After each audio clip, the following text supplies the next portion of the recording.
Balik ke pertanyaan Niko. Ya kan bilangnya kan Pentakosta. Nah, Niko kan bilang Pentakosta pertama itu di Yerusalem, Pentakosta kedua itu di Pensacola. Yang sebelah kiri, foto yang sebelah kiri ini, ya, ini adalah Peter Farham ya, Peter Farham. Ini adalah Bapak Pentakosta dunia, bukan bapaknya saya, bapaknya Niko mungkin. Nah, bapak saya lebih ganteng. Nah, ini Peter Farham, Bapak Pentakosta dunia. Nah, yang ini, yang hitam ini, yang kulit hitam ini namanya William Seymour. Anda nanti bisa cari di Wikipedia deh ya, Peter Farham sama William Seymour. Mereka hidup di Amerika di periode yang sama, mereka saling kenal satu sama lain. Nah, di awalnya William Seymour ini anaknya budak, ya, anaknya budak yang sudah dibebaskan. Peter Farham ini orang kulit putih, tentunya dia ada di kelas menengah. Dan gerakannya Peter Farham itu membuat gerakan Pentakosta di Amerika. Nah, si William Seymour dia bikin gerakan karismatik. Apa bedanya? Secara teologis, ya sebetulnya nggak ada bedanya, ya. Dan secara kultur sebenarnya banget berbeda. Secara kultur. Bagi orang Pentakosta, apa yang dilakukan Peter Farham dan William Seymour ini sesuatu yang ilahi. Tidak salah, boleh saja orang beranggapan. Bagi saya biasa saja. Ya, bagi saya biasa saja. Tetapi bagi orang Pentakosta karismatik ini adalah sebuah terobosan, revival. Nah, buat saya enggak juga, ya, karena gerakan ini tidak membawa satu dampak pertobatan massal, tidak seperti gerakan pietisme, ya pietisme, puritanisme yang zamannya si evangelikal, bangkitan evangelikal ya, Charles Finney, Jonathan Edward, itu ya satu kota tuh bertobat semua, penjara-penjara sampai kosong gitu ya. Itu sampai dibahas sama Stephen Tong ya, semangat pietisme itu. Tetapi memang mereka mengubah budaya, ya mereka membuat orang-orang menjadi bebas dari semua dogma lama. Tapi mereka ini bikin dogma baru, masalahnya. Jadi waktu Peter Farham ini bikin gerakan Pentakosta, ini bikin gerakan karismatik. Bedanya adalah Peter Farham gerakan Pentakosta itu orang kulit putih semua. Makanya lebih tenang, nggak brutal.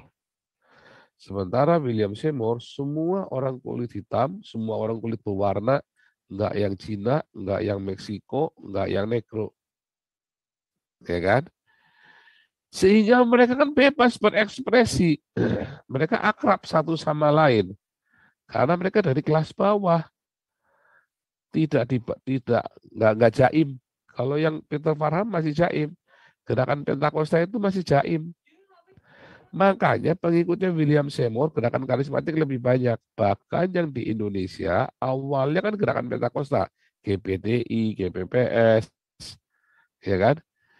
Lalu jadi gerakan karismatik kayak GBI, ya kan? Mawar Saron, Tiberias. Akhirnya mereka yang Pentakosta jadi karismatik semua karena lebih apa? Lebih mengalir. Nah, dia bilang begitu. Yang paling terkenal itu di Pensacola, katanya sampai hujan emas. Percaya nggak percaya? Nggak tahu, saya nggak lihat. Kalau saya belum lihat, saya nggak percaya.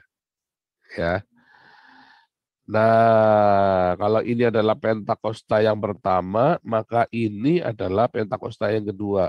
Terutama William Seymour, Pensacola. Itu yang dimaksud Niko. Ya. Lalu ia berkata, mereka bertiga, akan ada Pentakosta ketiga. Benny Hinn, Nico, yang ini udah meninggal ya, John Evans ini. Ya kan? Kemudian gerakan Pentakosta ini ya disebut sama mereka nanti kan ada yang Pentakosta lawatan terakhir. Nah, apakah benar demikian? Ini Alkitabiah enggak?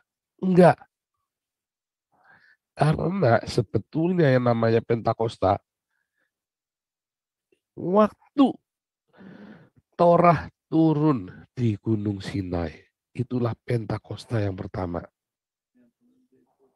Ya, Pentakosta yang pertama. Pentakos ini dari kata 50.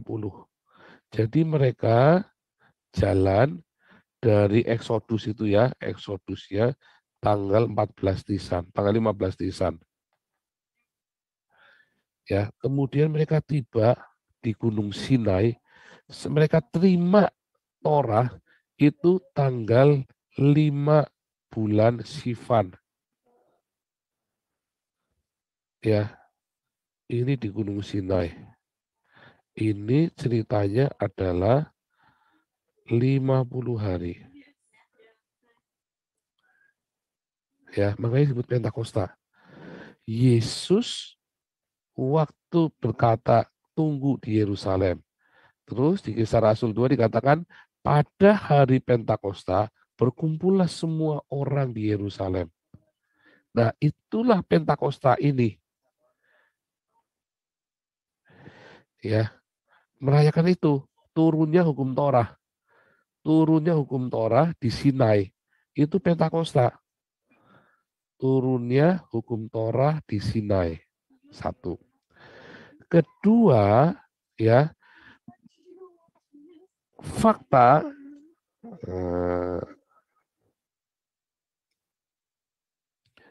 3 hari raya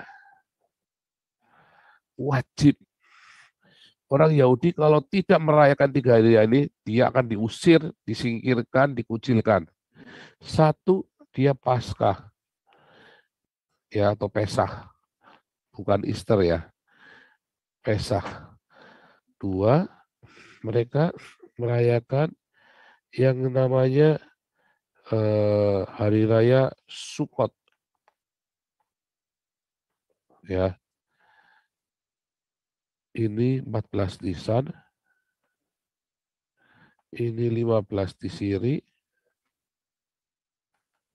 pondok daun ya, pondok daun. Mereka tinggal di pondok-pondok daun gitu loh. 3, mereka harus merayakan Pentakosta.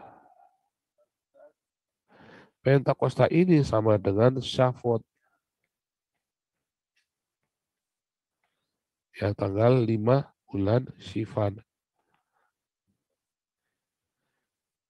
Ini 3 hari raya wajib.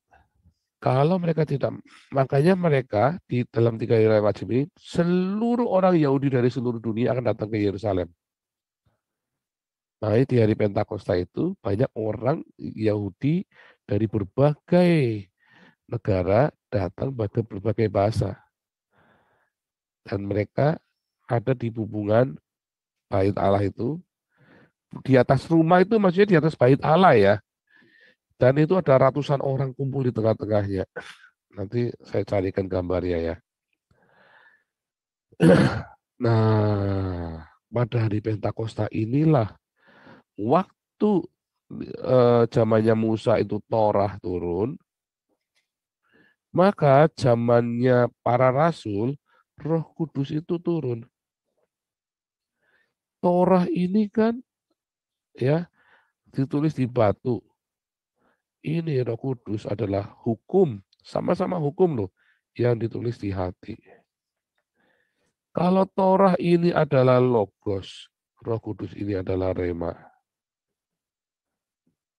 Ya, nah, pelajarannya lihat baptisan Roh Kudus 2 minggu yang lalu.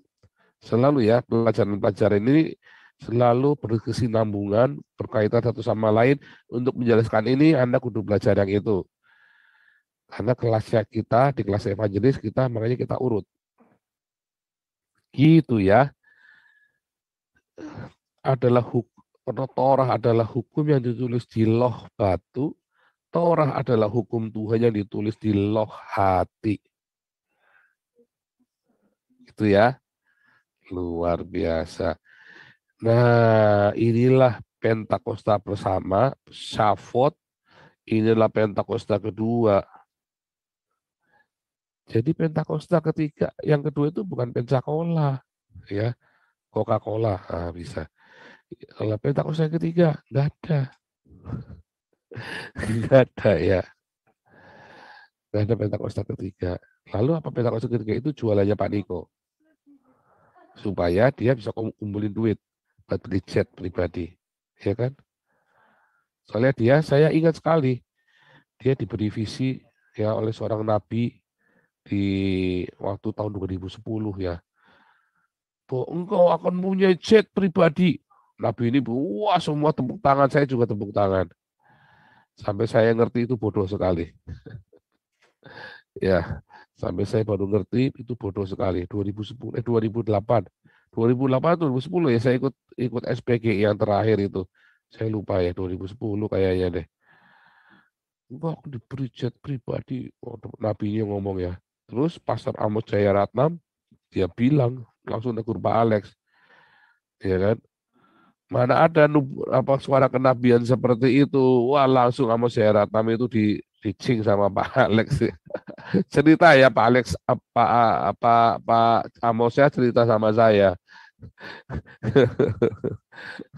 Luar biasa. Jadi nggak ada Pentakosta ketiga itu jualan. Lawatan Tuhan itu sekarang. Ya. Jadi itu cuma istilah doang buat jualan. Dan dia kan balik ujung-ujungnya apa? Kolektor kan? Untuk beli jet pribadi. Ya kan? Penginjilan ke seluruh dunia.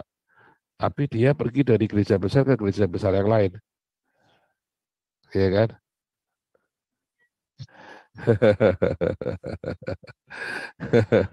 Gitu ya. Nah itu yang kita mau belajar tentang kolektor. Ujung-ujungnya kolektor soalnya.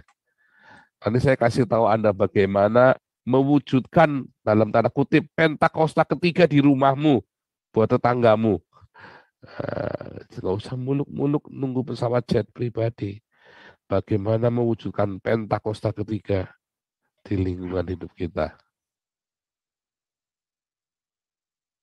Ini jawabannya nih. Oke. Ya, terima kasih Pak Paul buat jawabannya. Iya. Tuhan Yesus memberkati Pak Paul. Nanti di kelas evangelis ini diajarkan lagi ya. Ada di kelas evangelis. Karena ini bagian dari Baik, kelas evangelis. Paul. Ini asal tahu saja ini rumahnya Benny Hinn ya. Ini rumahnya Benny Hinn. Bayangin. Benny Hinnnya kecil sekali di sini. Rumahnya segede gaban begini ya. Ada lapangan tenisnya, ada kolam renangnya, ada segala macam. Mungkin ada Alexisnya juga di dalamnya kali. Kita nggak ngerti. Oke.